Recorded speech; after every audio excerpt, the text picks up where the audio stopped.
Il y a un des collègues ici qui n'est pas là, qui hier me disait que ça ressemblait un peu au jour sans fin, c'est-à-dire entre le lundi et le mercredi. Ça ressemblait avec Pierre Moscovici et après Bruno Le Maire, qu'on va retrouver. Je trouvais que c'était assez exact. Et donc, on va dire ça comme ça. Mais le jour, on ressemble pas mal bien. Donc c'est du coup la deuxième occasion que nous avons de recevoir devant notre commission cette semaine, en sa qualité de président du Haut Conseil des finances publiques, Monsieur Pierre Moscovici, afin qu'il nous présente l'avis qu'a rendu le Haut Conseil sur les projets de loi de finances et de loi de financement de la sécurité sociale pour 2024, qui vient d'être présenté il y a quelques heures à Bercy devant la presse, comme vous le savez. L'avis du Haut Conseil porte sur les prévisions macroéconomiques qui fondent le PLF et le PLFSS, ainsi que sur la cohérence entre l'article liminaire du PLF et du PLFSS et les orientations pluriannuelles de solde structurel fixées par la loi de programmation. Par ailleurs, le Haut Conseil doit également donner son avis sur le réalisme des prévisions de recettes et de dépenses du PLF et du PLFSS. Je préside cette réunion, mais Véronique Louwagie me succédera tout à l'heure. Je l'en remercie. Monsieur le Président du Haut Conseil, vous avez la parole. Merci, Monsieur le Président, Monsieur le rapporteur général, Mesdames et Messieurs les députés. Je me réjouis de revenir aujourd'hui devant votre commission en tant que président du Conseil des finances publiques pour vous présenter cette fois les principales conclusions de notre avis relatif au projet de loi de finances et de financement de la sécurité sociale pour l'année 2024. Je pense quand même que dans les semaines et mois qui viennent, vous aurez beaucoup plus l'occasion de voir Bruno Le Maire et Thomas Cazenave que moi, sauf si un projet de loi de finances rectificative est déposé tous les jours. Mais ce ne sera pas le cas. Donc je suis là pour, non pas seul de tout compte, mais pour un petit moment. Ce sera la dernière fois. Le projet de loi de programmation de finances publiques, sur lequel nous avons eu l'occasion d'échanger, en effet, détermine la trajectoire de nos finances publiques d'ici 2027. Et cet avis du Haut Conseil, que je vous présente aujourd'hui, examine la première brique. Il va de soi, c'est logique, que la crédibilité de l'ensemble dépend de la pose de cette première pierre. Conformément à la loi organique du 28 décembre 2021, le Haut Conseil a été non seulement saisi des prévisions macroéconomiques, mais il a également porté une appréciation sur le réalisme des prévisions de recettes et de dépenses des projets de loi de finances et de financement de la sécurité sociale. Je veux signaler, une fois n'est pas coutume, que pour accomplir sa mission, le Haut Conseil a bénéficié, en réponse à sa demande en ce sens, d'un enrichissement des informations sur les finances publiques qui ont été transmises par l'administration, et même de délais presque convenables, puisque nous avons eu une semaine. Donc les choses s'améliorent de ce point de vue-là, et vous ne trouvez pas notre traditionnelle remarque d'humeur médiocre sur ces sujets. Je me félicite en tout cas de la qualité de ces échanges, car nous pouvons ainsi mieux jouer notre rôle au sein du Parlement et des citoyens. J'en viens aux deux principaux messages assez simples de notre avis. Premièrement, le scénario macroéconomique du gouvernement pour 2024 repose sur une hypothèse de croissance de 1,4% que le Conseil estime élevée. Et deuxièmement, la prévision d'un solde public de 4,4 points de PIB paraît quant à elle optimiste, les deux choses étant naturellement liées. J'entre maintenant dans le détail de ces deux messages. Rapide retour peut-être pour commencer sur la situation économique internationale. La croissance de l'économie mondiale, après avoir faibli en 2023, resterait globalement inchangée en 2024. Elle serait pénalisée par une inflation certes en baisse, mais toujours élevée, par des politiques monétaires durablement restrictives au sein des pays développés. L'environnement économique mondial devrait rester peu porteur pour la croissance française et nos finances publiques. Aux États-Unis, en dépit du relèvement des taux par la Fed au rythme le plus rapide observé depuis 40 ans, la croissance a mieux résisté, c'est vrai, qu'anticipé en 2023. La hausse de l'emploi et le repli de l'inflation ont soutenu la croissance du revenu réel des ménages et donc leur consommation, tirée en outre par une forte baisse du taux d'épargne. L'ampleur du soutien budgétaire en faveur des infrastructures et de la réindustrialisation a également stimulé l'investissement. La dégradation en cours de la situation financière des ménages, qui ont largement puisé dans leur épargne, accumulée pendant la crise sanitaire pour nourrir leur consommation, ainsi que le resserrement monétaire, devrait cependant peser sur la croissance américaine en 2024. Les prévisions disent que la croissance américaine devrait ralentir significativement, même si ce pays devrait éviter la récession. Quant au rebond de la croissance chinoise, qui a suivi la levée des restrictions liées à la fin de la politique de zéro Covid, il s'est révélé de courte durée. Les inquiétudes sur la situation du secteur immobilier, la situation de l'emploi, pèsent sur les dépenses des ménages et des entreprises qui ont eu tendance à privilégier, eux, contrairement aux Américains, l'augmentation de leur taux d'épargne et le désendettement. De surcroît, on a ce que vous connaissez tous, c'est-à-dire des tensions géopolitiques qui se sont traduites par une chute des investissements étrangers et un affaiblissement des exportations, l'évolution récente des prix à la consommation, le surendettement de certains acteurs majeurs de l'immobilier, ainsi que des collectivités locales, devraient continuer de peser sur l'économie chinoise dans les trimestres à venir, d'autant que les autorités semblent peu enclines à stimuler la croissance, et donc c'est un facteur d'incertitude. Parallèlement, les économies de la zone euro, notre environnement proche, traversent une phase de ralentissement. Les indicateurs publiés durant l'été signalent que l'activité se pourrait contracter dans plusieurs pays européens. La hausse des taux de la Banque centrale européenne, de 450 points de base depuis juillet 2022, affecte progressivement les économies de la zone euro. La demande de crédit a chuté en lien avec la hausse des taux d'intérêt, entraînant une diminution des investissements et une dégradation du marché immobilier. Nous n'en sommes pas, comme vous le savez, préservés. En Allemagne en particulier, les perspectives sont nettement assombries pour les prochains mois. Les différents instituts de conjoncture prévoient une contraction du PIB sur l'ensemble de l'année 2023, notamment du fait de l'industrie. Toutefois, le retour de la croissance devrait intervenir en Allemagne en 2024, mais elle resterait modeste et sur une base dégradée, comprise entre 1 et 1,3% selon les prévisions disponibles. L'activité allemande serait tirée par un rebond de la consommation grâce à la conjonction de fortes hausses de salaires et du recul de l'inflation qui redonnerait du pouvoir d'achat aux ménages.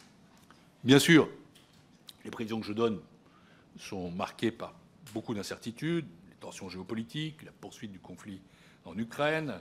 On ne sait pas ce qui va se passer sur les prix du pétrole. Ils sont passés de $80 à la fin juillet à $90 à la mi-septembre, suite à la décision de l'OPEP de restreindre son offre de pétrole. Par ailleurs, la vitesse et l'ampleur du repli de l'inflation, qui, je le rappelle, conditionne la trajectoire à venir des taux d'intérêt des banques centrales, demeure incertaine, de même que la densité et la gravité des effets de la hausse des taux déjà effectués sur la croissance et l'inflation, qui est assez incertaine. Enfin, les risques sanitaires n'ont pas totalement disparu, même s'ils ont nettement reflué. Dans ce contexte, j'en viens aux observations du Haut Conseil sur les prévisions macroéconomiques du gouvernement. Vous les connaissez en vérité, mais j'avais promis de les détailler il y a 2 jours, j'y viens. Nous considérons que le taux de croissance retenu pour l'économie française en 2024 est élevé. En revanche, nous estimons que la prévision d'inflation, 2,6%, et de masse salariale sont quant à elles plausibles. Je voudrais rappeler que, au-delà des nombreux aléas que je viens de mentionner, l'exercice de la prévision économique appelle plus que jamais à beaucoup de modestie. L'évolution actuelle de certains comportements économiques, comme le taux d'épargne des ménages, il est élevé aujourd'hui. Pourquoi ? La faiblesse durable de la productivité, tout ça c'est très difficile à comprendre pour tout le monde. Les hypothèses sur leur persistance, qui auraient des effets, au contraire sur un retour à la normale, diffèrent fortement selon les prévisionnistes que le Haut Conseil a auditionnés. Or, ça a un impact majeur sur les prévisions économiques qui sont effectuées. S'agissant de la croissance du PIB, elle s'établirait, selon le Sénat du gouvernement, à 1% en 2023 et 1,4% en 2024.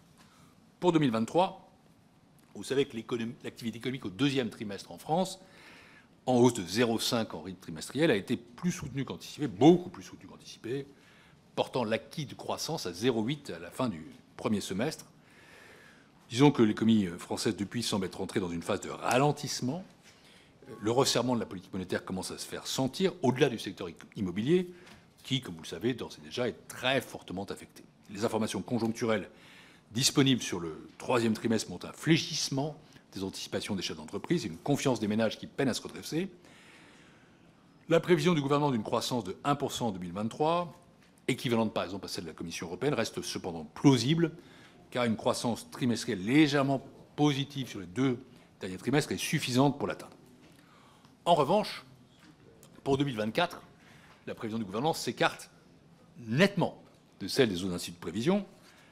Elle est légèrement supérieure à celle de la Commission européenne, 1,2%, de l'OCDE, 1,2%, du FMI, 1,3%. Notons quand même que ces 2 dernières datent de près de 3 mois. Elle est supérieure à celle du consensus des économistes de septembre, 0,8%. La fourchette est comprise entre 0,3 et 1,3%. Elle est supérieure à celle de tous les prévisionnistes auditionnés par le Haut Conseil, très divers. Rexecode, OFCE, les orientations ne sont pas les mêmes, et surtout de la Banque de France, qui est quand même une institution qui a, vous en conviendrez, relativement pignon sur rue. Ces estimations sont entre 0,4 et 0,9. 1,4, c'est donc fortement supérieur. Et il nous semble que les hypothèses du gouvernement sont fragiles. Elles supposent que le durcissement des conditions de crédit aura un impact limité sur l'investissement des entreprises en 2024, contrairement aux prévisions des instituts auditionnées par le Conseil, le durcissement du crédit entraînera un recul beaucoup plus faible de l'investissement des ménages en 2024 qu'en 2023. Et donc, oui, nous disons que c'est élevé, même si nous reconnaissons que, compte tenu des nombreuses incertitudes qui affectent toute prévision pour 2024, ce n'est pas inatteignable. Mais, comme j'ai déjà eu l'occasion de le dire devant votre commission il y a 2 jours, le fait qu'elle soit éventuellement atteignable ne signifie pas pourtant, et ça doit être votre critère, que c'est une bonne base pour construire une loi de finances. Les informations disponibles ne conduisent pas, en général, à prévoir 1,4%. Et donc le Haut Conseil le dit. Concernant l'inflation maintenant, la progression de l'indice des prix à consommation serait de 4,9% en moyenne en 2023 selon le gouvernement, ce qui est plausible. Pour 2024, sous une hypothèse de 86,1 milliards de dollars pour le baril, l'inflation est prévue à 2,6% en moyenne annuelle. Le repli de la hausse des prix alimentaires et manufacturiers se poursuivrait, tandis que le prix des services progresserait à un rythme plus élevé que celui constaté avant la crise sanitaire du fait de hausses de salaires plus dynamiques. Au total, le Haut Conseil estime que cette prévision est elle aussi plausible. Comme pour 2023, il nous semble toutefois qu'elle est affectée d'un risque de dépassement lié notamment à la hausse récente du prix du pétrole. Le Haut Conseil considère également que la prévision de masse salariale pour 2023 et 2024 est plausible. Je récapitule donc notre avis sur les prévisions macro du gouvernement pour 2024. Une prévision de croissance élevée, même si des incertitudes demeurent. Une prévision d'inflation crédible, avec toutefois des risques de dépassement. Des prévisions d'emploi et de masse salariale plausibles. Et j'en viens maintenant aux prévisions sur les finances publiques. Le Sénat du gouvernement prévoit un solde public effectif de 4,9 points négatifs en 2023 et 4,4 en 2024. La prévision de solde pour 2023 n'appelle pas de remarques. 4,9 nous semble plausible. Celle pour 2024 nous paraît conjuguer principalement des hypothèses favorables, tant du côté des recettes que des dépenses, et pourrait être surestimée. Détaillons d'abord plus précisément les prévisions d'évolution des recettes. En 2023, les prélèvements obligatoires augmenteraient, selon le gouvernement, de 3,7% pour atteindre 1 241 milliards. L'évolution des recettes de prélèvements obligatoires en 2023 reflèterait une croissance spontanée de 4%, sensiblement inférieure à celle du PIB en valeur, se traduisant par une élasticité des recettes nettement inférieure à l'unité. Après 2 années d'élasticité particulièrement élevée, l'analyse des principaux impôts ne fait pas ressortir de biais importants. En 2024, la prévision de PO sera à 1292 milliards d'euros, soit 4,1% par 2023. Elle est très proche de celle du PIB en valeur. Les mesures nouvelles viendraient amputer les recettes de prélèvements obligatoires à hauteur de 1,5 milliard d'euros. Cette prévision paraît haute, notamment du fait d'une hypothèse de croissance de l'activité elle-même optimiste. C'est lié. 0,5 points de croissance en plus ou en moins, ça fait 0,2 points de déficit en plus ou en moins. Et donc 4,4 est calé sur 0,5 de plus que le consensus des prévisionnistes. Ce biais affecte plus particulièrement les prélèvements obligatoires dont les assiettes sont les plus corrélées au PIB, en particulier la TVA, l'impôt sur les sociétés. Au-delà de l'impact de l'hypothèse de croissance, la prévision de PO était aussi tirée par des hypothèses favorables sur le rendement de certains impôts, avec notamment une croissance prévue de la TVA supérieure à celle de sa base taxable et un arrêt prévu de la baisse des droits de mutation à titre onéreux. Pour résumer nos observations sur les recettes, je dirais qu'elles nous paraissent un peu surestimées. Je passe maintenant à l'évolution des dépenses publiques. En 2023, les dépenses publiques hors crédit d'impôt augmenteraient de 3,4% en valeur pour s'élever à 55,9 points de PIB, contre 57,7% en 2022.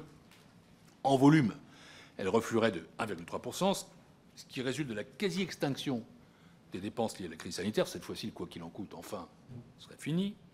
De la baisse du coût des mesures liées à l'inflation aux dépenses de relance. Ainsi, une fois ces dépenses exclues, les dépenses publiques augmenteraient de 5,4% en valeur et de 0,5% en volume.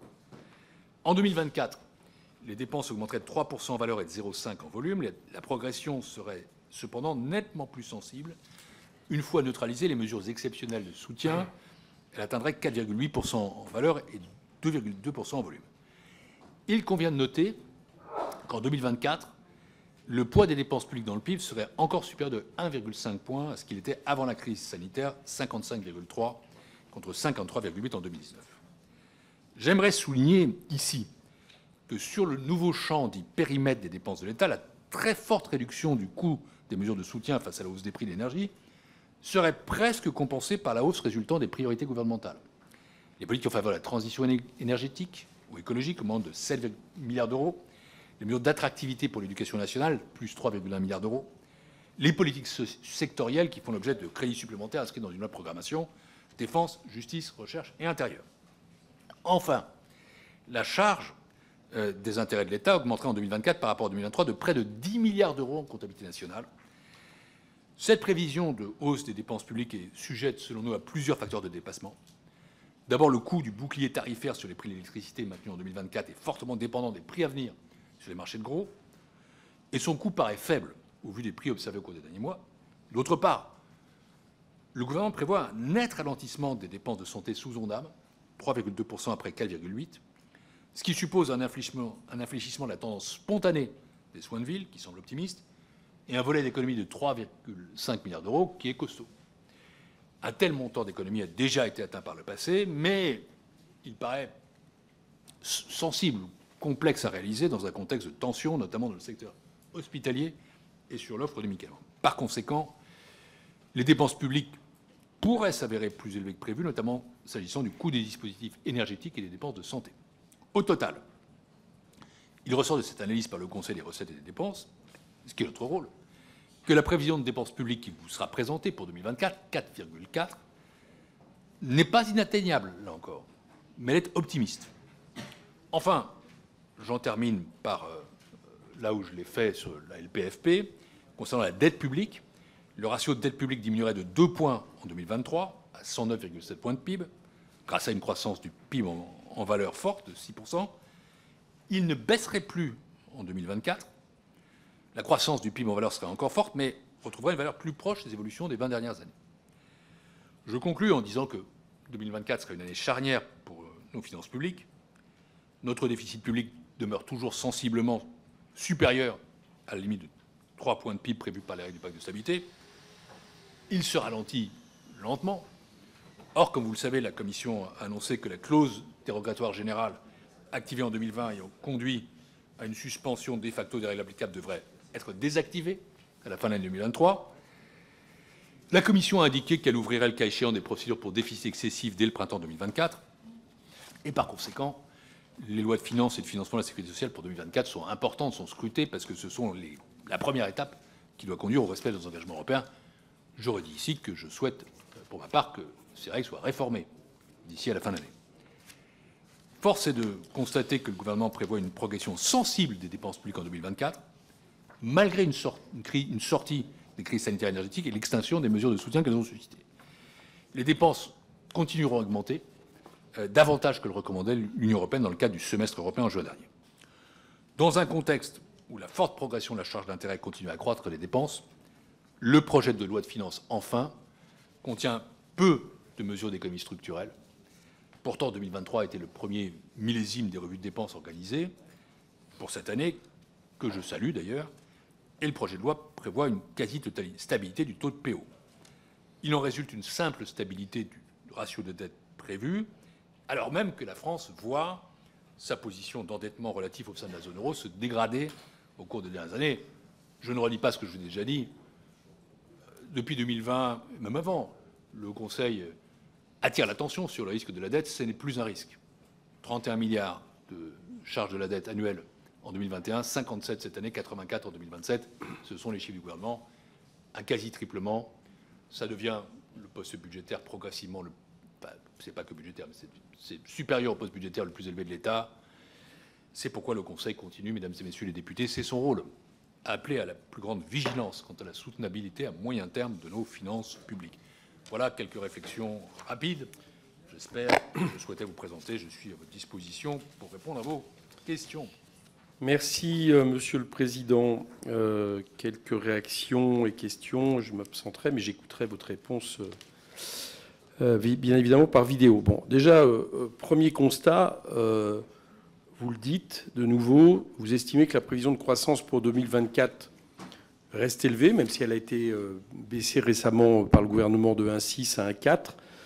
Vous citez la Banque de France 0,9, les consensus d'économistes à plus 0,8. Alors vous me direz, et d'ailleurs Bruno Le Maire le fait souvent, on pourrait arguer que les prévisions pour 2023 des mêmes économistes étaient finalement plus pessimistes que le résultat attendu fin 2023. Sauf que je considère que peut-être qu'une des raisons de ce maintien de la croissance en France, si je compare par exemple par rapport à l'Allemagne, a peut-être un rapport, et quand je dis peut-être, c'est par amabilité, avec le fait que nous sommes aussi un pays où les dépenses publiques sont importantes et qu'en période de reflux, eh bien, c'est plutôt positif pour justement maintenir une activité économique. Ça l'a déjà été après la crise des subprimes en France. C'est la raison pour laquelle la France n'était pas rentrée en récession à l'époque. Et c'est peut-être aussi une des raisons pour lesquelles cette situation est un peu meilleure. C'est d'ailleurs, à mon avis, une des raisons d'un non-dit que vous précisez. C'est-à-dire qu'on voit bien que dans la loi de programmation des finances publiques, les baisses des dépenses publiques, j'allais dire pérennes, et qui ne reposent pas uniquement sur la fin de dépenses conjoncturelles, style bouclier énergétique, finalement, on nous les annonce pour 2025, bon, à hauteur de 12 milliards, dont vous avez dit vous-même qu'elles n'étaient pas documentées. Et on voit, et vous le dites, qu'en 2024, le gouvernement se garde bien de encore procéder à une telle baisse. Bon, c'est peut-être aussi le fait de comprendre que quand il y a une récession en Allemagne, quand on annonce un reflux de l'économie en Chine, eh bien, c'est peut-être pas le moment justement de baisser les dépenses publiques, mais on ne le reconnaît pas et on essaye finalement de proposer une cote mal taillée. Moi, je crois que une des raisons pour lesquelles, malgré tout, cette croissance reste plus élevée dans les chiffres prévus par le gouvernement que dans ce qui est annoncé, vient peut-être d'une mauvaise vision du pouvoir d'achat des Français. Autrement dit, ce qu'on annonce souvent est en moyenne et ne fait finalement l'impasse sur les profondes inégalités vis-à-vis du pouvoir d'achat dans notre pays. Il y a une augmentation, il se base sur une augmentation de 1,8% de la consommation soutenue par une augmentation de 1,3%, sauf qu'il y a une terrible disparité des ménages. Depuis fin 2021, la consommation en volume de produits agricoles, par exemple, a baissé de 10,2% et celle de produits agroalimentaires de 11,6%. Et évidemment, ça ne touche pas la population de la même manière, ce type d'inflation. De même, l'augmentation du pouvoir d'achat s'explique aussi par une forte hausse de celle des plus riches, notamment les plus riches qui perçoivent des revenus du capital. Les intérêts et dividendes nets reçus par les ménages ont augmenté ainsi de 4,2% au deuxième trimestre 2023. Et le fait de se reposer sur des moyennes, eh bien finalement, fait qu'on ne voit pas le phénomène à l'œuvre. Et le phénomène à l'œuvre, c'est que la consommation populaire, elle est quand même très largement portée par, justement, on va dire, une grande partie de nos concitoyens, notamment ceux qui n'ont pas ces moyens pour vivre. Et ceux-là sont frappés par la crise. C'est ce qui explique, à mon avis, la distorsion, mais vous me direz ce que vous en pensez. De même, la diminution du taux d'épargne de 0,4%, je suis sceptique, alors que les Français ont commencé, notamment les Français les plus populaires, en tout cas qui disposent quand même, malgré tout, une petite épargne, à puiser dans leur épargne pour faire face à la hausse des prix. Enfin, dernière remarque, et vous le dites d'ailleurs, vous dites que les dépenses risquent de s'avérer plus élevées que prévu, notamment s'agissant du coût des dispositifs énergétiques, dépenses de santé. D'ailleurs, on vient de le voir, puisque en même temps qu'on annonce la fin du bouclier énergétique, le chef de l'État annonce lui-même un chèque carburant pour une grande partie des Français. Donc c'est quelque part reconnaître lui-même que l'inflation n'a certainement pas cessé de sévir sur le marché énergétique. Et peut-être faudrait-il enfin comprendre aussi qu'elle est désormais plus due à la question des marges des entreprises qu'à la question de l'organisation énergétique dans le monde. Voilà, pour toutes ces raisons, je suis assez d'accord avec votre prudence, avec votre avis, et on prend date. Je pense que le déficit sera plus élevé à la fin de 2024 qu'il n'est annoncé aujourd'hui par le gouvernement, parce que la réalité rattrapera ce budget. Voilà un petit peu ce que je ressens à cette heure, mais on en reparlera cet après-midi. Merci beaucoup. Monsieur le rapporteur général et Véronique Louwagie, si vous voulez bien prendre la place. Merci, Monsieur le Président, Madame la Présidente. Monsieur le Président, merci beaucoup pour cet avis. J'aurais deux questions, mais permettez-moi d'avoir un certain nombre de remarques. Le premier, c'est que nous avons tenu le budget 2023 et dans votre avis, toutes les hypothèses 2023 sont considérées par vous comme plausible, donc malgré un environnement économique international particulièrement difficile, nous avons tenu nos objectifs en matière de dépenses, en matière de déficit et en matière de croissance. Deuxième remarque, c'est que le budget que nous proposons est un budget, je crois, de responsabilité sur la réduction des déficits qui s'inscrit dans la trajectoire que nous avons définie dans la loi de programmation, accélération exceptionnelle de la transition écologique, et soutien des services publics prioritaires. Troisième remarque, c'est que pour 2024, nous anticipons à la fois une baisse de l'inflation significative, et vous considérez cette projection comme plausible, et à la fois une augmentation de la croissance du PIB. Cette fois, si vous considérez que c'est optimiste, et quand même, ça nous fait penser que le plus dur est derrière nous, si je puis ainsi m'exprimer. Alors, quand on lit en détail votre avis, on constate qu'il est balancé, pour reprendre une expression que nous avons déjà eue lundi dernier, entre les avis plausibles et les avis optimistes sur la trajectoire et le budget que nous présentons. Moi, Monsieur le Président, j'ai deux questions. La première, vous nous dites que la prévision de croissance telle qu'elle est prévue par le gouvernement est trop optimiste, et vous considérez en particulier que nous avons une anticipation trop importante de la progression de la consommation et du pouvoir d'achat des Français. Et pourtant, vous trouvez que l'estimation du gouvernement du taux d'épargne des ménages est élevée, et vous considérez qu'il pourrait être un petit peu plus bas. Donc la question que j'ai, quel type de politique publique pourrions-nous avoir pour faciliter, libérer l'épargne des ménages? Deuxième question, vous considérez que le niveau de dépenses publiques anticipé en 2024 par le gouvernement est sous-estimé, en particulier avec le risque sur la croissance, sur le coût du bouclier électricité, et un autre sur l'Ondam. L'Ondam, précisez quand même que l'Ondam va augmenter plus que l'inflation l'année prochaine, il faut quand même ici le rappeler. Deux questions, est-ce que le moyen d'éviter ou de minimiser le risque sur le coût du bouclier, est-ce que ce n'est pas de reconduire la taxation exceptionnelle sur les profits des énergéticiens en 2024? Est-ce que c'est une piste qui pourrait nous aider? Et est-ce que vous ne considérez pas que les mesures exceptionnelles qui ont été prises par le gouvernement pour assurer l'atterrissage 2023, je pense en particulier à l'annulation des crédits d'un montant de 5 milliards, est-ce que ces mesures-là ne sont pas des gages de sérieux pour la tenue de notre budget 2024? Je vous remercie. Merci, Monsieur le rapporteur général. Monsieur le Président, je vous donne la parole pour répondre à ces premières interventions. Le président Coquerel a livré une certaine lecture de l'explication de la résilience de l'économie française relative en 2023, que je respecte profondément. Je dirais simplement que, première chose, personne, en réalité, n'est en mesure d'expliquer ce qui s'est passé au deuxième trimestre 2023. Personne. Ce qu'on constate, c'est qu'il y a un trend, une tendance assez plate au premier trimestre, qui ensuite ralentit au troisième, quatrième, et il y a un phénomène au deuxième trimestre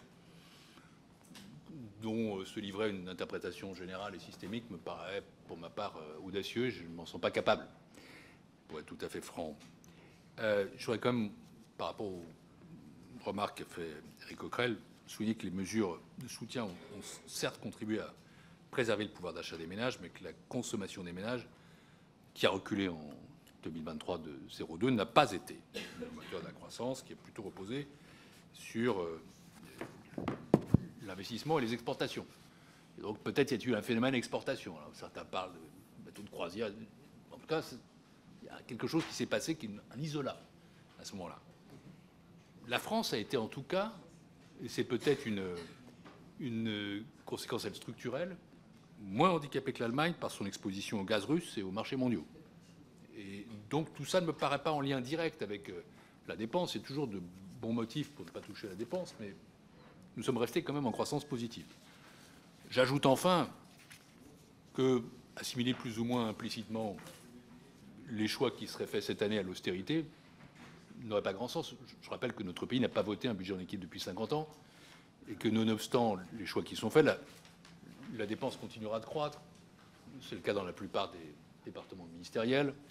Et que nous atteindrons encore 55,9% de dépenses publiques dans le PIB. Si ça s'appelle de l'austérité, un petit chiffre quand même. Par tête d'habitant, la dépense publique est de 28% supérieure à ce qu'elle était en 2000. La France ne sort pas vraiment de 20 années d'austérité. Elle n'y est toujours pas entrée. Donc nous ne le préconisons bien sûr en rien. Je suis un peu embarrassé par vos questions, monsieur le rapporteur général, parce qu'au fond, nous convergeons, je pense, sur les analyses. Et je pense qu'il faut toujours partir du langage du HCFP, jamais lui faire dire ce qu'il ne dit pas. Autrement dit, le HCFP se base toujours sur les prévisions telles qu'elles sont, telles qu'on lui donne, au fond, celles du gouvernement et celles des autres. Il fait un certain nombre de raisonnements économiques. Il n'est pas là pour faire des préconisations de politique publique. Et il ne porte pas d'ailleurs jugement sur ce que fait le gouvernement. Il donne des bases du débat. Elles sont toujours objectives. Si elles déplaisent, ce n'est pas volontaire, c'est parce que ce sont des analyses, encore une fois, d'un Sénat qui est très pluraliste, où les membres ont des opinions extrêmement diverses sur le spectre politique ou sur l'analyse économique. Donc ça doit être pris comme tel, comme un élément de débat, vous en emparez. Vraiment, je n'ai pas, je pense, c'est pas mon rôle que de dire si telle ou telle mesure est ou pas justifiée. En revanche, je reviens quand même sur un point, c'est-à-dire sur la croissance élevée, et aussi sur le déficit un peu optimiste.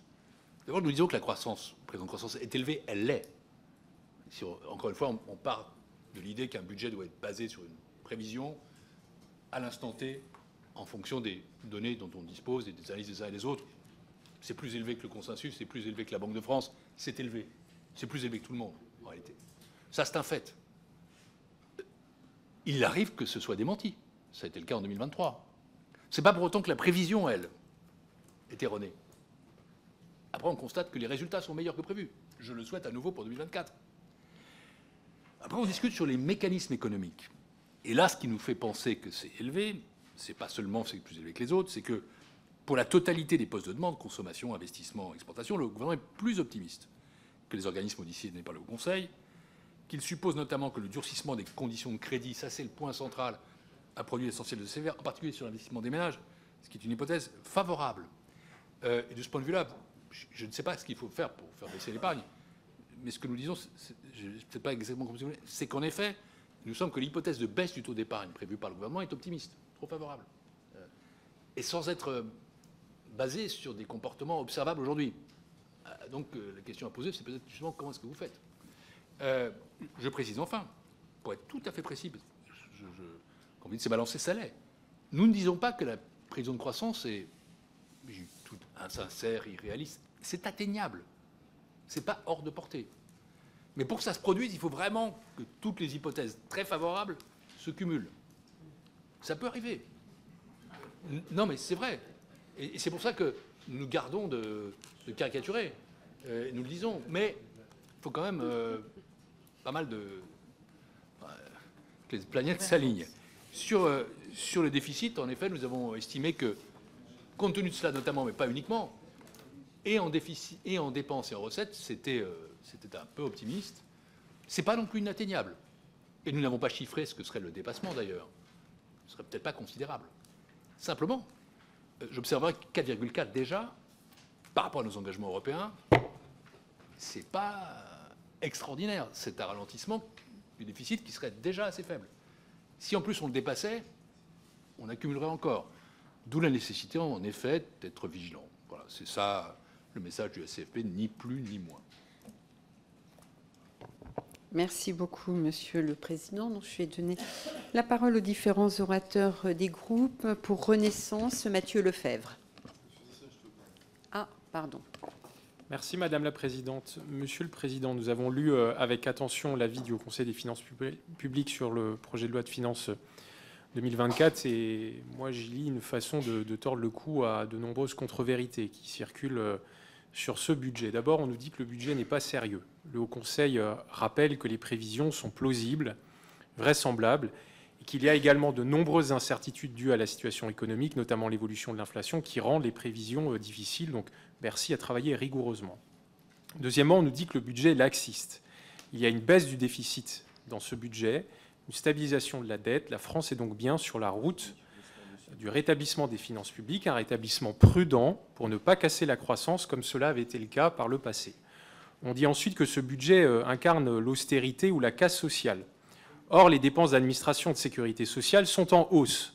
Les pensions de base revalorisées à plus de 5%, les prestations familiales revalorisées à près de 5%, une hausse de l'Ondam. Dans quel pays, avec une croissance des dépenses sociales, peut-on parler d'austérité ?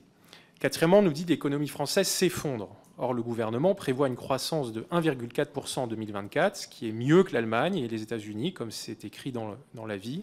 Et c'est bien le fruit de la politique économique et fiscale que nous menons depuis 2017. Pour terminer sur un sujet d'actualité, les collectivités locales, là encore, l'avis montre que, bien sûr, il y a une hausse des dépenses de fonctionnement contraintes en raison de l'inflation et de la revalorisation du point d'indice, mais l'avis dit aussi clairement qu'il y a une progression encore forte de l'investissement des collectivités territoriales. Et donc là, à rebours, une fois de plus, du discours ambiant qu'on peut entendre venant de certaines associations d'élus. Merci. Pour le Rassemblement national, Jocelyn Dessigny. Non, c'est Monsieur Cabrolier. Merci Madame la Présidente. Merci Monsieur Moscovici pour ce travail. On doit vous dire qu'effectivement, on partage vos inquiétudes sur les différents indicateurs et ratios que vous présentez. Alors, vous parlez d'optimisme sur le solde public à 4,4% de PIB. Je note que l'inflation à 2,6%, vous la trouvez crédible, même s'il y a un risque de dépassement, notamment par rapport au prix du pétrole dont vous vous inquiétez. Inquiétude également sur la hausse des taux d'intérêt, à juste titre, qui font, vous venez de le rappeler, que la croissance à 1,4% vous semble élevée et en tout cas supérieure aux prévisions des organismes et instituts qui, eux, voient une croissance entre 0,4% et 0,9%. Vous vous alarmez, à juste titre, de l'augmentation des charges d'intérêt, plus 10 millions d'euros en 2024, et vous avez rappelé hier que ça allait faire que le montant des charges d'intérêt allait être pratiquement le premier budget de l'État, enfin pas dès 2024, mais bientôt, devant celui de l'Éducation nationale. Alors, j'ai deux questions. La première, c'est la Commission européenne a déclenché en 2020 la clause dérogatoire du pacte de stabilité qui permet donc à la France de s'écarter des exigences budgétaires. Et on en a bénéficié en 2021, en 2022 et certainement en 2023. Mais il prend fin en 2023. Donc la question en 2024, avec la fin de cette clause dérogatoire, la France risque de se voir déclencher ce mécanisme de correction. Qu'en pensez-vous?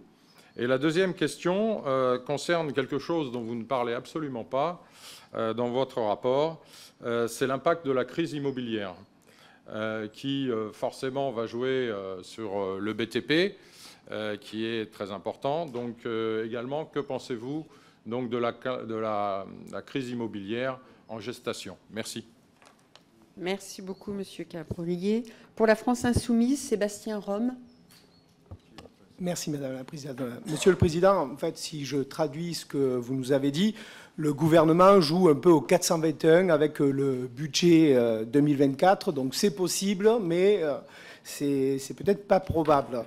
Vous évoquez des prévisions de croissance élevées, optimistes, dans un contexte budgétaire d'austérité avec une baisse de 16 milliards d'euros. Est-ce que ce n'est pas de nature à plomber l'économie ? Sur la question de l'épargne, est-ce qu'une action sur les salaires et sur des salaires en hausse, est-ce qu'elle ne permettrait pas de débloquer cette épargne? Ensuite, je voudrais faire part d'inquiétudes. D'abord, celle sur la santé, sur l'ONDAM, avec, j'entendais ce matin, la Fédération des directeurs d'hôpitaux qui, malgré la hausse des salaires, de certains salaires dans l'hôpital, voit un manque à gagner de 5 milliards pour l'hôpital à horizon 2027 et donc une dégradation des conditions de travail et du coup de la santé des Français. Est-ce que c'est vraiment responsable? Enfin, deux questions. Comment estimez-vous le risque, et je rejoins ce qui a été dit juste avant, que fait courir à l'économie l'amplification de la crise immobilière? Et enfin, est-ce que les efforts d'investissement dans la transition écologique sont en mesure de soutenir la croissance et engager enfin la France dans le respect de ses engagements? Merci beaucoup. Pour les Républicains, Fabien Di Filippo. Merci, Présidente. C'est toujours un moment très intéressant de cette remise en perspective budgétaire à l'approche de nos débats sur le projet de loi de finances. Nous avons alerté, y compris au cours des dernières années, y compris pendant le quoi qu'il en coûte, sur les conséquences que cela pourrait avoir. On est aujourd'hui dans une évolution économique qui était prévisible, mais qui devient vertigineuse et qui continue de nous inquiéter. Alors, vous avez dressé un état des lieux assez précis, avec quand même un certain nombre de voyants qui passent au rouge, une situation internationale avec des signes de décrochage. Vous avez parlé de la récession en Allemagne. Nous avons de notre côté rencontré les présidents des fédérations bancaires qui nous parle de 25% de chute des encours de crédit, une chute de la consommation alimentaire sur un an et demi quand même en volume de 12%. Un orateur précédent a parlé de la crise du logement et du bâtiment, et bientôt ça ira au-delà sur les autres investissements. Donc on anticipe des destructions d'emplois par centaines de milliers et une charge de la dette qui nous expose à récolter les fruits du quoi qu'il en coûte et qui rendra impossible toute marge de manœuvre. C'est la conséquence logique, tout ça, d'une inflation très élevée, même à 2 chiffres sur les produits du quotidien. Et vous, de votre côté, par rapport aux trajectoires de redressement qu'a émis le gouvernement, vous parlez d'un manque de crédibilité de cette trajectoire. Je cite vos propos que j'ai vus dans la presse, et des prévisions optimistes sur la croissance, notamment pas pour 2023, mais 2024 et après. Et moi, je parlerai aussi de l'évolution de l'emploi salarié. On voit qu'elle s'effondre cette année, et dans les prévisions du gouvernement, elle rebondirait comme par magie à partir de l'année prochaine. On est loin des consensus économiques. Alors, mes questions... J'ai bien entendu ce que vous avez dit, je sais que vous n'émettez pas d'avis politique, mais 2 questions seront mathématiques. Le premier, sur quel montant réellement d'économies supplémentaires devrait-on travailler dès 2023 ou 2024 pour contrôler l'évolution des finances publiques et la charge de la dette? Et deuxième question, cette charge de la dette financière qui sera issue de la décennie Macron, si l'on corrige réellement les hypothèses du gouvernement pour les mettre sur le consensus, est-ce qu'elle franchira avant la fin du quinquennat la barre des 100 milliards d'euros annuels, ce qui en ferait le double du budget de la défense, 1,5 fois le budget de l'éducation nationale? Je crois que dans la période actuelle, effectivement, il faut de la transparence, une vision de long terme, peut-être un peu de courage aussi. Merci beaucoup. Pour le groupe démocrate, Mohamed Lakila. Merci, Madame la Présidente, Monsieur le Président du Haut Conseil. Je tiens tout d'abord à saluer la lucidité de votre évaluation quant à la robustesse des bases sur lesquelles repose notre projet de budget pour 2024. Les indicateurs macroéconomiques relatifs à l'inflation et à la croissance mis en avant dans ce texte démontrent une fois encore la capacité de résilience et de rebond de notre économie à la sortie d'une période tumultueuse, assurant ainsi une croissance significative et un contrôle rigoureux de l'inflation en faveur de la protection de nos concitoyens. Cependant, vous avez exprimé des réserves sur la prévision de croissance du gouvernement fixée à 1,4%. Or, cette anticipation se rapproche sensiblement des projections avancées par des institutions internationales reconnues telles que le FMI et l'OCDE. Vous évoquez une possible sous-estimation des conséquences futures du resserrement des conditions de crédit. Pourriez-vous éclairer notre Assemblée sur les facteurs qui, selon vous, pourraient entraîner dans les mois à venir un impact plus prononcé de ce resserrement sur les capacités d'investissement de nos ménages? D'autre part, j'ai observé avec intérêt vos remarques concernant les recettes fiscales. Vous suggérez que la croissance des recettes de l'impôt sur le revenu pourrait être supérieure à nos estimations, compte tenu de la vitalité des prélèvements à la source sur les revenus mobiliers. Serait-il possible de bénéficier de vos éclaircissements sur cette analyse? Enfin, le gouvernement anticipe une modération du taux d'épargne des ménages à moins 0,4%, hypothèse que vous jugez peut-être optimiste. Quelles pourraient être, à votre avis, les conséquences sur notre économie si ce taux d'épargne venait à connaître une diminution plus significative au cours de l'année 2024? Je vous remercie par avance pour vos réponses qui contribueront certainement à enrichir notre débat. Merci beaucoup. Pour le groupe socialiste et apparenté, Christine Pires-Beaune. Merci Madame la Présidente, merci Monsieur le Président du Haut Conseil pour cette présentation. On a reçu les éléments un petit peu avant cette réunion de la Commission des Finances. Je crois savoir que certains journalistes l'ont eu, eux, encore plus tôt à 3 heures du matin. Voilà, petite remarque. La prévision de croissance à 1,4 est loin au-dessus du consensus à 0,8. Quand il y a une différence de 0,1 à 0,3 points, on peut estimer que c'est assez, entre guillemets, léger. Mais 0,6, c'est énorme. Et je m'étonne alors du qualificatif employé par le Conseil haut élevé, qui me semble bien doux en comparaison de certains qualificatifs employés il y a quelques années. Mais la question est la suivante. Avez-vous simulé les effets sur les autres variables macroéconomiques et sur les finances publiques si on reconstruisait le budget avec 0,8 ? Deuxième question, la non-reconduction en 2024 de la contribution sur la rente inframarginale nous interroge. Le manque à gagner pourrait être de 3 milliards. Avez-vous interrogé le gouvernement sur ce choix? Avez-vous eu connaissance de la contribution exceptionnelle sur les raffineurs? Elle était chiffrée à 200 millions. Il semblerait qu'on soit plutôt à 1, voire 1,2 milliard. Mais les documents ne sont pas très clairs. Dernier point, le rapport confirmerait la prévision de croissance de la masse salariale autour de 3,6 en 2024. Elle pourrait être atteinte, mais avec une croissance du salaire moyen plus haute et de l'emploi plus faible. Or, les politiques budgétaires en matière d'emploi se justifient en partie par la prévision de croissance de l'emploi.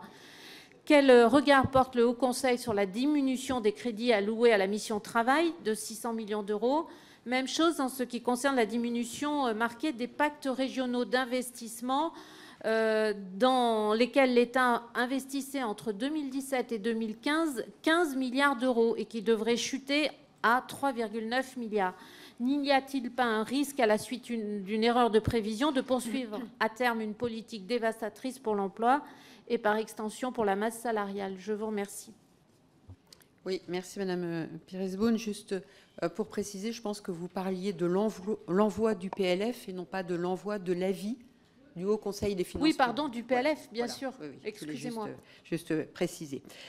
Pour le groupe Horizon et apparenté, Christophe Passard.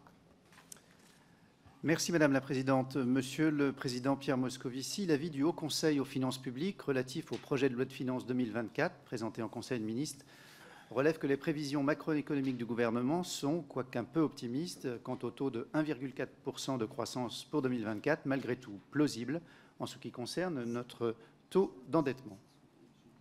La première question que je vous poserai est relative à l'inflation. En regardant la situation à l'étranger, et plus particulièrement aux États-Unis, quelles sont les perspectives de la France en ce qui concerne la sortie de l'inflation? Pensez-vous que l'avancement des négociations des prix de l'alimentaire avec les industriels et les distributeurs, voulu par Bercy, permettra d'endiguer, d'amortir, d'accompagner le phénomène?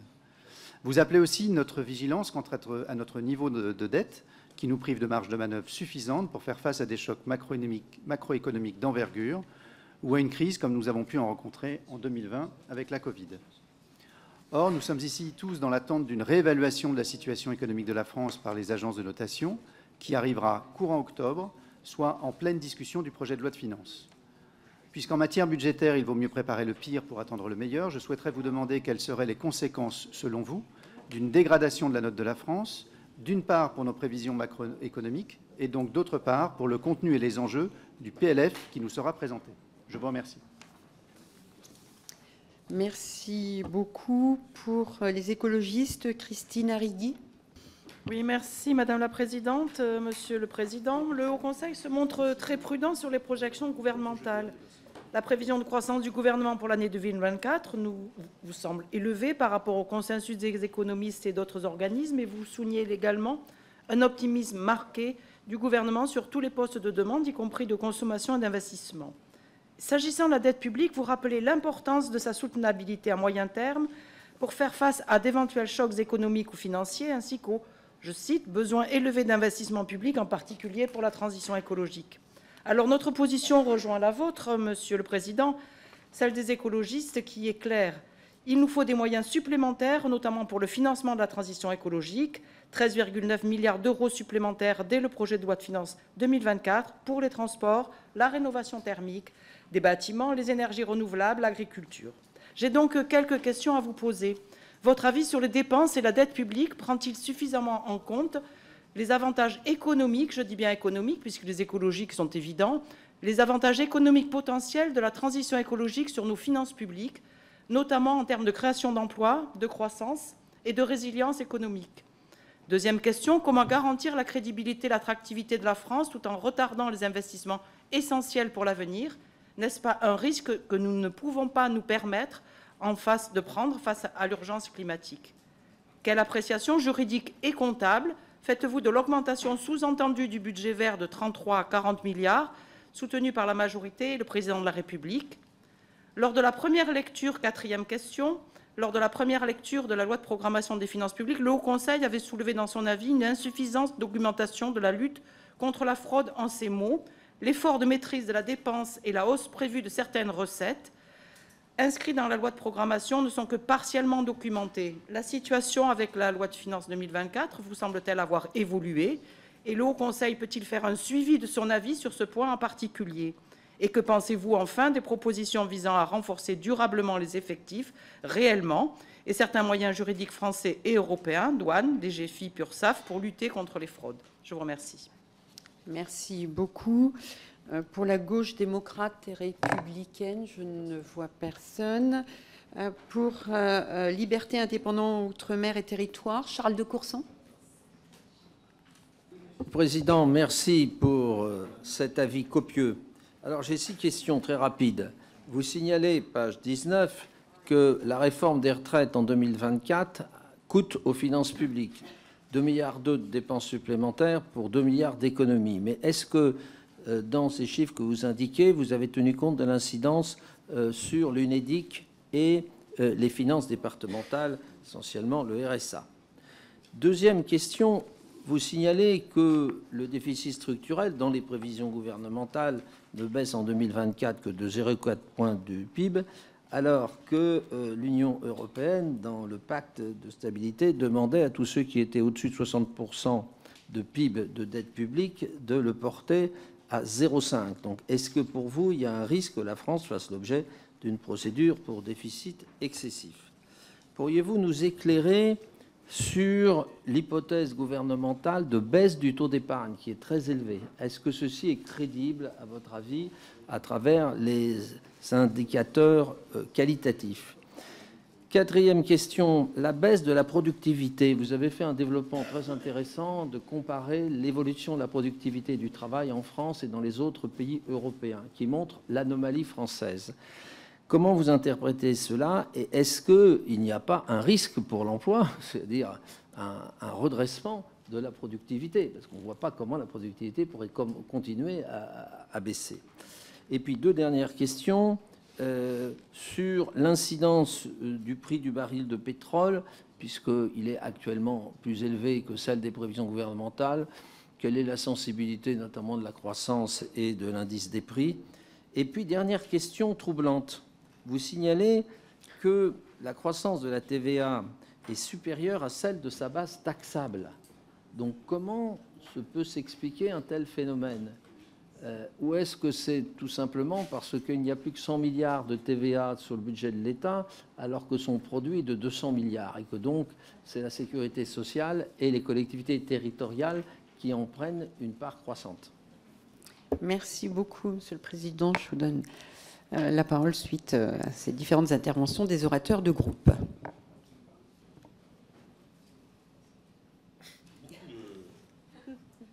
fait déjà entrer dans la discussion sur le PLF, ce qui est normal, c'est notre rôle, groupe politique. Il y a beaucoup de questions auxquelles, comme responsable public que je fus, ou comme citoyen, je pourrais avoir telle ou telle opinion, mais comme président du Haut Conseil des finances publiques, je me garderai de répondre. Je mentionnerai notamment le fait que nous ne sommes pas là pour évoquer des scénarios alternatifs.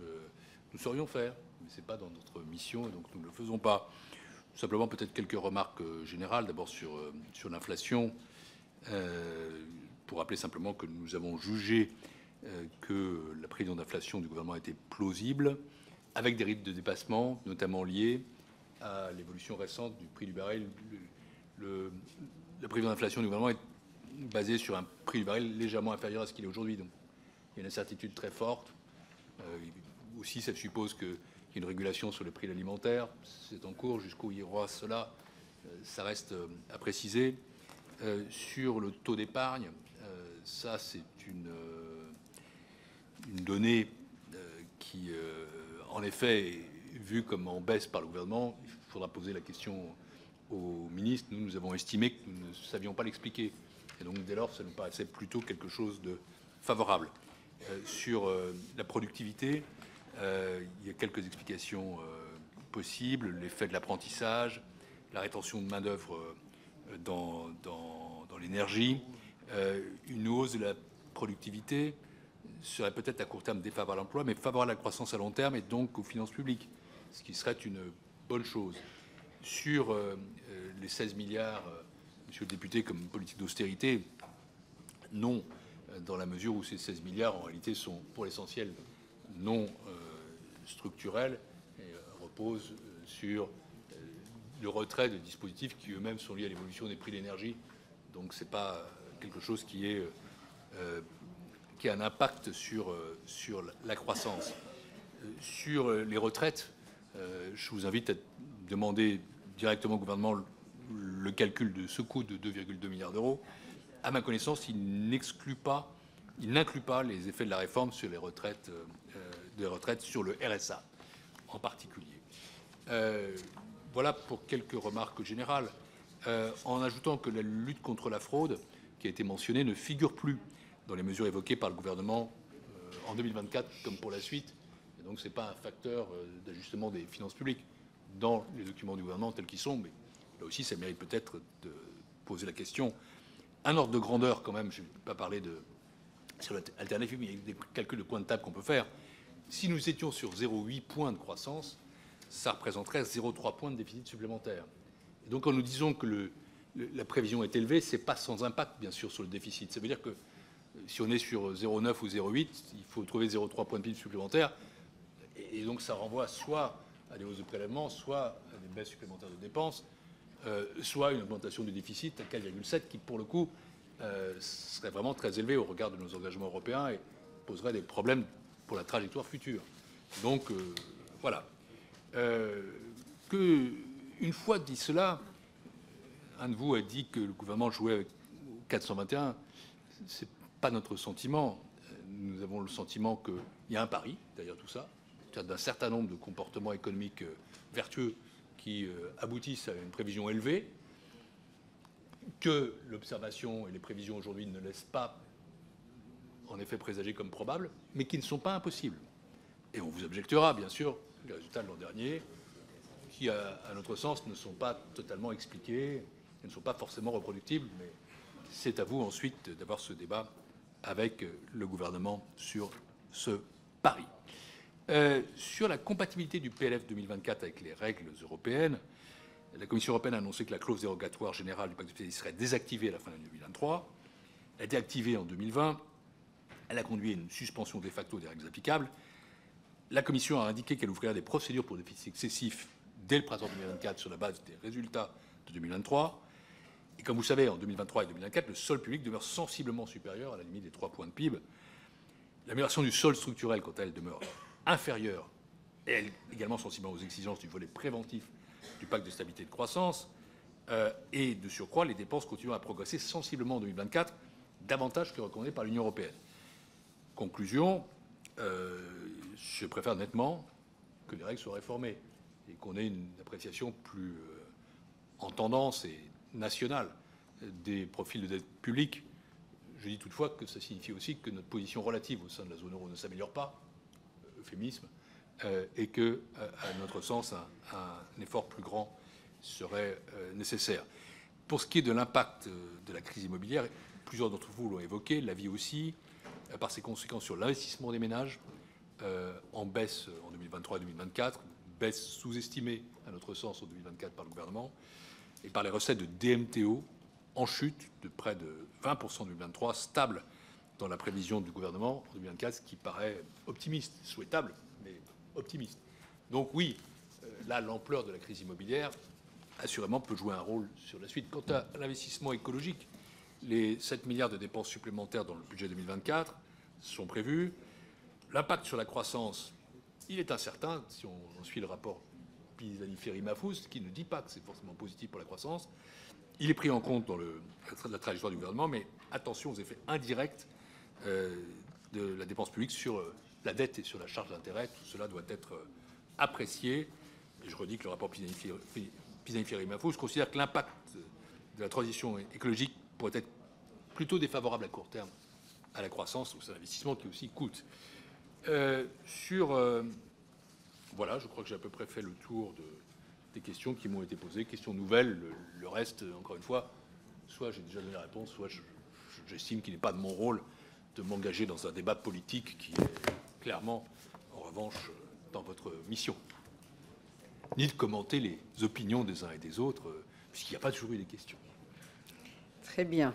Merci beaucoup, Monsieur le Président. Effectivement, nous comprenons tout à fait votre rôle. Nous allons passer aux autres orateurs. Et en premier lieu, je voudrais, moi, réagir sur le niveau des prélèvements obligatoires dont vous avez parlé, avec une croissance spontanée de 3%. Je suis assez dubitative sur cette croissance. J'en veux pour preuve le tableau de bord du gouvernement de juillet 2023. Je n'ai pas regardé ce matin si le tableau de bord de août était publié, mais le tableau de bord de juillet 2023 présente des recettes en matière d'impôt sur le revenu qui ont diminué de 5% par rapport au niveau de juillet 2022, des recettes d'impôt sur les sociétés qui ont diminué de 14,8% par rapport à juillet 2022, des recettes TICPE qui ont diminué de 7,7%, et donc des recettes fiscales qui, globalement, à périmètre courant, ont diminué de 7,7%. Voilà, donc effectivement, est-ce que cette croissance spontanée de 3% a aujourd'hui paraît cohérente au regard de ce qui se passe? Je vais ensuite donner la parole à Patrick Hetzel. Voilà, Monsieur Hetzel, vous avez la parole. Alors, attendez, oui, un micro, voilà. Oui, ça y est, c'est fait. Merci beaucoup, Madame la Présidente. Monsieur le Président, merci pour cette analyse très, très précise.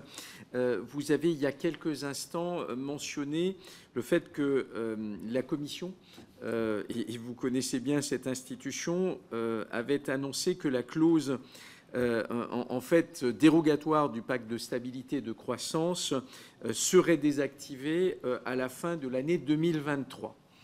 L'une des hypothèses à ce moment-là, c'est de considérer que, à partir du moment où cette clause est désactivée, cela pourrait avoir des conséquences sur le spread. Et donc, la question est assez simple.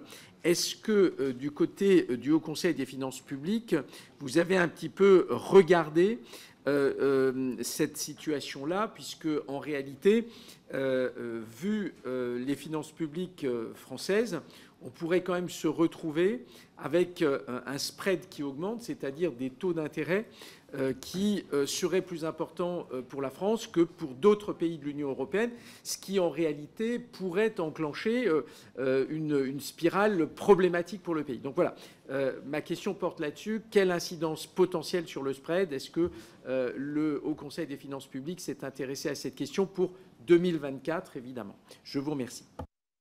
Merci beaucoup. Mathieu Lefèvre. Merci Madame la Présidente. Je reviens sur ce qu'a dit Monsieur de Courson sur la réforme des retraites. L'avis évoque l'impact négatif pour les finances publiques à raison de la revalorisation des petites pensions. Je voulais savoir si le Haut Conseil avait pu décliner les impacts en matière de consommation, notamment qu'emportait la revalorisation des petites pensions, pas seulement sur les années 2023 et 2024, mais sur les années ultérieures. Et deuxièmement, vous évoquez le dynamisme de la dépense des administrations de sécurité sociale, qui est pour partie lié au mécanisme d'indexation, indexation des retraites, indexation des prestations. J'aimerais savoir quelle est la part dans l'augmentation totale de la dépense publique de ce mécanisme d'indexation qui représente, je crois, en montant global de l'ordre de 25 milliards d'euros, donc de l'ordre d'un point de PIB. Merci. Fabrice Brun. Merci Madame la Présidente. Monsieur le Président, en ce début de marathon budgétaire, je reprendrai à mon compte une devise du Haut Conseil. Comment obtenir de meilleurs résultats sans forcément dépenser plus, mais en dépensant mieux? Donc, ma question, c'est est-ce que, oui ou non, à vos yeux, ce PLF 2024 atteint cet objectif, sachant qu'en 2024, l'État se prépare à emprunter un montant record sur les marchés et que Bercy parie tout à la fois sur une hypothèse de croissance et sur une forte décrue de l'inflation que beaucoup jugent optimiste, et même analyse que mon collègue Hetzel sur l'évolution des taux d'intérêt. Merci. Jean-Philippe Tanguy.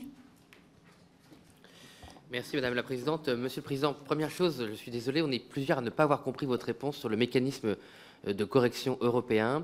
Et deuxième question plus générale pour les prochaines lois de finances, est-ce que vous avez un avis sur le fait qu'il y a aujourd'hui le prix du baril de pétrole, pardon, qui est dans les hypothèses macroéconomiques d'anticipation du projet de loi de finances? Est-ce qu'il ne faudrait pas ajouter en fait le prix de l'électricité et peut-être même le prix du gaz, puisque c'était auparavant deux indicateurs qui étaient historiquement stables pour la France, qui malheureusement ne le sont plus, et on l'a vu ces deux dernières années, qui ont des incidences sur la bonne tenue du PLF et les recettes et les dépenses qui sont plus que conséquentes. Je vous remercie. Merci. Je n'ai plus d'autres orateurs inscrits. Je voudrais juste vérifier. Donc c'est bien le cas, Monsieur le Président. Vous avez la parole. Je vais commencer par l'Europe. Des questions ont été posées. D'abord, avec une remarque qui est que le spread est très stable depuis un an, alors que les marchés savent que la clause dérogatoire générale sera levée en 2024. Donc il y a quand même une anticipation en la matière. Par ailleurs, j'ai dit qu'on ne faisait pas l'hypothèse. Je n'ai pas répondu tout à l'heure à la question sur les agences de notation. Ça ne vient pas d'intégrer ça dans nos perspectives. En revanche, ce qui est vrai sur le mécanisme de correction européen, comme vous dites, c'est que la clause dérogatoire qui a été activée en 2020, qui a dès lors suspendu les règles de facto, devrait être levée le 1er janvier 2024, et qu'à ce moment-là, la Commission européenne, non seulement je la connais, la Commission, mais je connais ce portefeuille qui fut le mien, va examiner l'éventualité de procédures pour déficit excessif pour un certain nombre de pays. Et à cet égard, le fait que tout ce que j'ai souligné, c'est-à-dire une prévision un peu élevée, des dépenses qui ne baissent pas, des résultats en termes de déficit qui peuvent être optimistes et qui sont élevés, ça peut être considéré. Donc la discussion avec la Commission européenne, la Commission européenne n'était pas à mon époque, elle n'est pas davantage aujourd'hui, stupide ou bornée, donc elle est flexible. On ne peut pas penser que c'est boum, c'est pas un coup près, ça ne l'a pas été. Pendant 5 ans, je me suis efforcé, et j'ai réussi de ne sanctionner personne. En revanche, les tendances sont une discussion. Et donc, évidemment, la crédibilité de la trajectoire, et la LPFP en particulier, c'est des éléments de discussion avec la Commission européenne. J'ai dit par ailleurs que les règles telles qu'elles étaient ne me paraissent pas satisfaisantes et que je préférerais qu'elles soient réformées pour être plus intelligentes. Ça, c'est à l'Eurogroupe, à l'Ecofin, voire au Conseil européen de le décider dans les semaines qui viennent. J'espère que ma réponse est plus claire désormais. Je crois qu'elle... Enfin, c'est difficile qu'elle le soit beaucoup plus quand on connaît ces sujets. Sur les prélèvements obligatoires, Madame la députée, en effet, nous estimons que les prévisions de PO sont plausibles pour 2023 et qu'elles sont plutôt favorables pour 2024, notamment du fait d'une hypothèse de croissance d'activité optimiste et aussi d'hypothèses favorables sur le rendement de certains impôts. Vous en avez aussi certains, nous mentionnons la TVA, les DMTO, les cotisations sociales. Donc oui, nous mentionnons cela comme un des facteurs favorables en termes de recettes qui font que nous estimons que la prévision de déficit est peut-être un peu optimiste. Et la prévision du gouvernement prend en compte les résultats des recettes fiscales, bien sûr.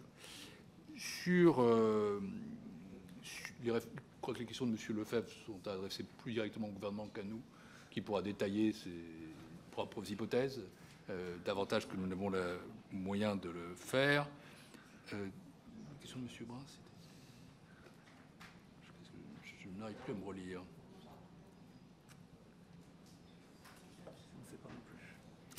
C'est une question que j'ai oubliée. C'était de M. Brun.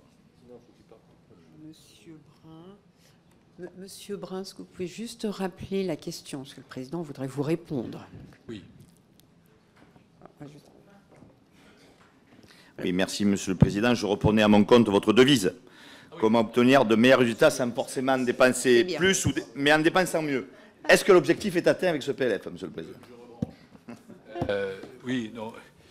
Écoutez, ça, c'est une appréciation politique que vous aurez à poser au gouvernement. Ce que nous pensons, en tout cas, et ce sera mon message final, c'est qu'on peut dépenser beaucoup mieux. Et nous considérons qu'il y a des progrès, qu'il y a eu un changement de méthode et un changement de volonté. C'est sûr que le budget que vous examinez n'a pas le même cap.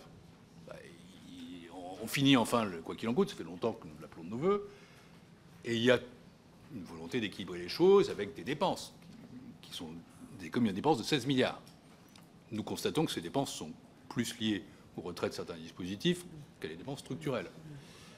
Nous pensons que pour l'avenir, ce sera plus dur.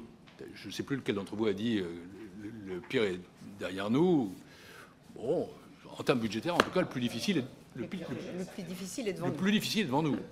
Et devant vous en particulier, parce que 16 milliards, dont 3,5 structurels, ok, mais l'année prochaine, c'est 12 milliards pérennes qu'il faudra trouver. Et là, l'exercice devrait être un peu différent. Soyons-en tous conscients.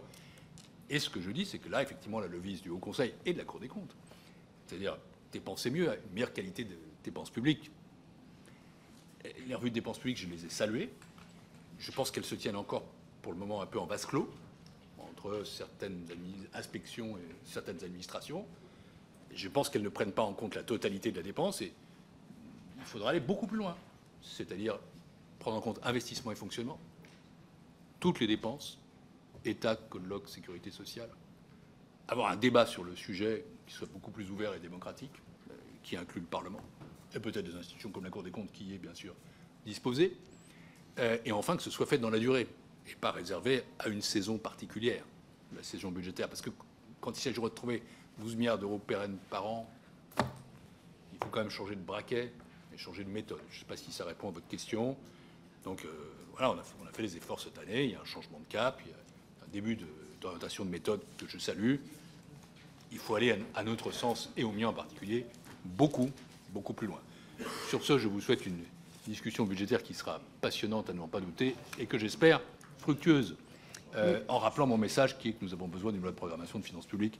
J'espère qu'on m'a entendu sur ce sujet. Merci. Merci beaucoup, Monsieur le Président, pour nous avoir éclairés. Ce sont toujours des avis et des éclairages très intéressants. Merci à vous.